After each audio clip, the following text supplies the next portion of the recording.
Assalamu alaikum ji. I hope you are doing good. This is Advocate Usman Abid and you are watching the law session. We are doing Kanun Shahadat order and we have already completed up till Article 76. Today we will do Article 77. ये related है notice से कि secondary evidence किसी document की produce करने के लिए अगर तो वो डॉक्यूमेंट अपोजिट पार्टी के पोजेशन में हो तो उसकी सेकेंडरी एविडेंस को प्रोड्यूस करने से पहले आपको उस पार्टी को नोटिस देना होगा अंडर आर्टिकल 77 कि आप ओरिजिनल डॉक्यूमेंट को प्रोड्यूस करो। लेकिन नोटिस देने के बावजूद अगर वो पार्टी उस डॉक्यूमेंट को जो उसके पोजेशन में है ओरिजिनल डॉक्यूमेंट वो कोर्ट में प्रोड्यूस नहीं करती, फिर आप सेकेंडरी एविडेंस दे सकते हो। The heading is article 77 rules as to notice to produce. Notice to produce यानी नोटिस देना कि प्रोड्यूस करो original document. The article states secondary evidence of the contents of the documents referred to in Article 76 paragraph A। Paragraph ए से article 76 उसमें कहा था कि अगर तो कोई ओरिजिनल डॉक्यूमेंट किसी अपोजिट पार्टी के पास हो और आप उसको प्रोड्यूस करवाना चाहते हो तो अंडर आर्टिकल 77 आपको नोटिस देना ज़रूरी है। Shall not be given unless the party proposing to give such secondary evidence has previously given to the party in whose possession or power the document is or to his advocate। Clear cut लिख दिया है कि आपने अगर कोई document किसी दूसरी party के पोजेशन में है उसकी आपने सेकेंडरी एविडेंस उस वक्त तक प्रोड्यूस नहीं करनी, आपकी वो एडमिसिबल नहीं होगी अनटिल एंड अनलेस आप अपोजिट पार्टी को या उनके एडवोकेट को नोटिस टू प्रोड्यूस दे दें, उनको नोटिस दें कि आप ओरिजिनल डॉक्यूमेंट प्रोड्यूस करो। Such notice to produce it as is prescribed by law, अगर लॉ ने कहा है। And if no notice is prescribed by law then such notice as the court considers reasonable under the circumstances of the case. कि अगर तो law की requirement है कि वो नोटिस देना ज़रूरी है तो आपने नोटिस देना है, अदरवाइज़ अगर कोर्ट को लगता है ये रीज़नेबल है, हर केस के सर्कमस्टांसेस डिफरेंट होते हैं, कोर्ट को लगता है कि पहले इसको नोटिस दिया जाना चाहिए तो फिर उस सूरत में आप नोटिस उसको देंगे।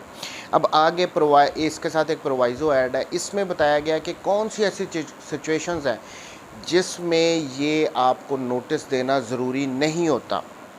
Provided that such notice shall not be required in order to render secondary evidence admissible in any of the following cases or in any other case in which the court thinks fit to dispense with it।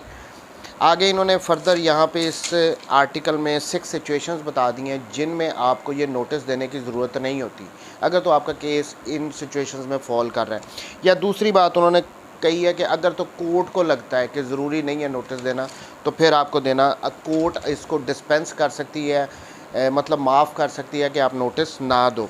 अब ये 6 situations कौन सी है। Number 1, when the document to be proved is itself a notice. जब जो document दूसरी party के possession में है और वो खुद ही एक नोटिस है तो फिर आपको नोटिस टू प्रोड्यूस देने की ज़रूरत नहीं है।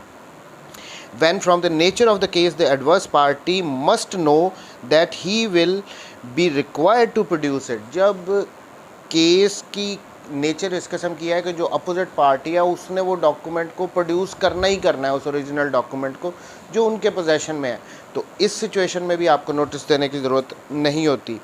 When it appears or is proved that the adverse party has obtained possession of the original by fraud or force।